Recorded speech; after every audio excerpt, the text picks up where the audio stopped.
Ok, bonsoir à tous. Et aujourd'hui, je vais parler sur le classicisme et sur le contexte historique du classicisme et les principaux thèmes du classicisme et aussi des auteurs et œuvres. Bien, en premier lieu, je vais parler sur le classicisme comme un mouvement culturel, esthétique et artistique qui a été développé en France et plus largement en, en Europe.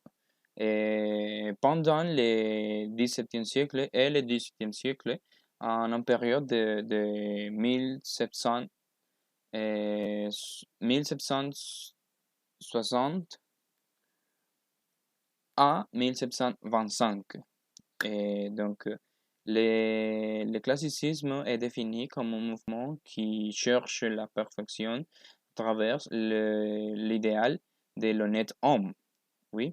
Et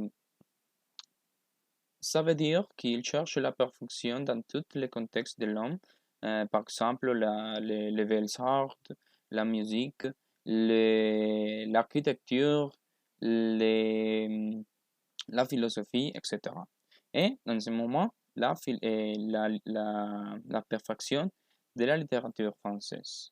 En cherchant la perfection de la littérature française, je crois, on doit parler de les contextes historiques, oui, du classicisme littéraire.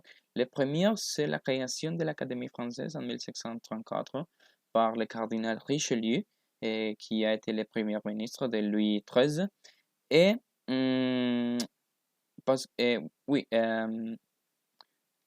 cette institution a le but de donner des règles et de, de faire le français compréhensible par toutes les personnes. Oui. Et il a le but de créer des règles, des dictionnaires de la langue française aussi.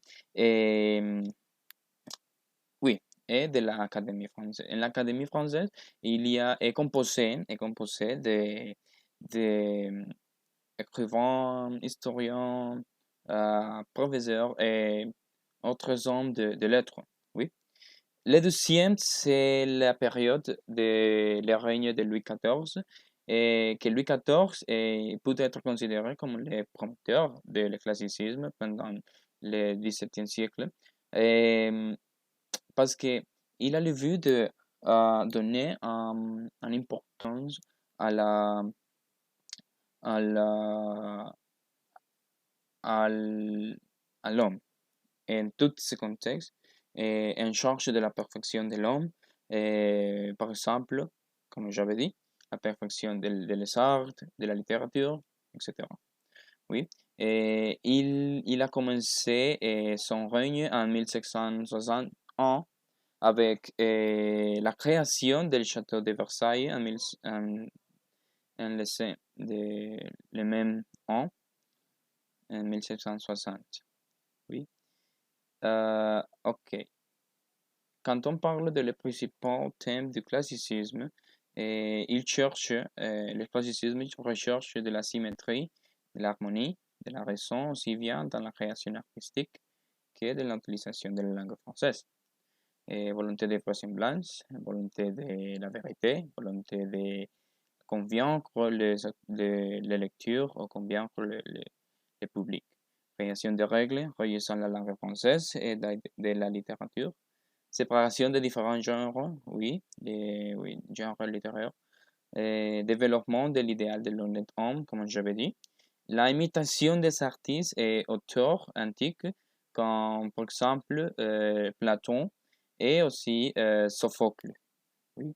Il les imitait comme artistes, comme humanistes et euh, oui, comme homme de lettres. Et bien, les auteurs principaux et œuvres de le classicisme, ou bien quelques acteurs principaux, oui. Et ce sont Jean-Baptiste de Molière qui a créé Les Précieuses Ridicules, et qui est un comédie créée en 1759. Et aussi, on connaît Phèdre de Racine, qui est une tragédie créée en 1777. Oui, les autres, les très connus, les Ides, créé par Corneille, et qui est une tragicomédie créée en 1737. Et finalement, la fable de La Fontaine, qui sont créées par Jean de La Fontaine entre 1768 et 1794. Bien, c'est tout pour moi. Merci beaucoup pour votre attention.